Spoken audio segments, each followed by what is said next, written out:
बंगाल के पूर्व सीएम बुद्धदेव भट्टाचार्य का निधन। वामपंथी राजनीति का एक अध्याय समाप्त। लंबे समय से थे बीमार। पश्चिम बंगाल के पूर्व मुख्यमंत्री बुद्धदेव भट्टाचार्य का निधन हो गया है। बुद्धदेव भट्टाचार्य ने लंबे समय तक बंगाल में शासन किया था। वह 80 साल के थे और बीते कुछ समय से वह बीमार चल रहे थे। पश्चिम बंगाल के पूर्व मुख्यमंत्री बुद्धदेव भट्टाचार्य का निधन हो गया है। बुद्धदेव भट्टाचार्य ने लंबे समय तक बंगाल में शासन किया था। वह 80 साल के थे और बीते कुछ समय से बीमार चल रहे थे। उनके बेटे सुचेतन भट्टाचार्य ने पूर्व मुख्यमंत्री की मौत की पुष्टि की है। बुद्धदेव भट्टाचार्य का कोलकाता के बालीगंज स्थित उनके पाम एवेन्यू आवास पर हुआ। वह बीते कई सालों से बीमार चल रहे थे और वृद्धावस्था से संबंधित बीमारियों से पीड़ित थे।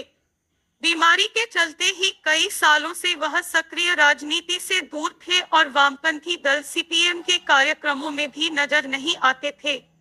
बुद्धदेव भट्टाचार्य ने वर्ष 2000 से 2011 तक बंगाल की कमान संभाली थी। उनसे पहले 23 सालों तक ज्योति बसु मुख्यमंत्री रहे थे।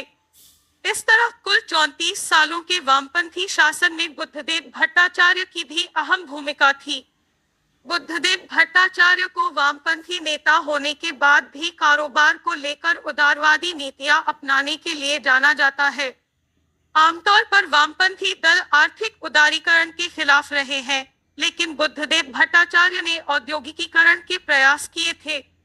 हालांकि सिंगूर में भूमि अधिग्रहण को लेकर बड़ा विवाद हुआ था। माना जाता है कि इस विवाद के ही बहुत बढ़ने के चलते नैरेटिव वामपंथी सरकार के खिलाफ चला गया और फिर 34 साल के शासन का अंत हो गया।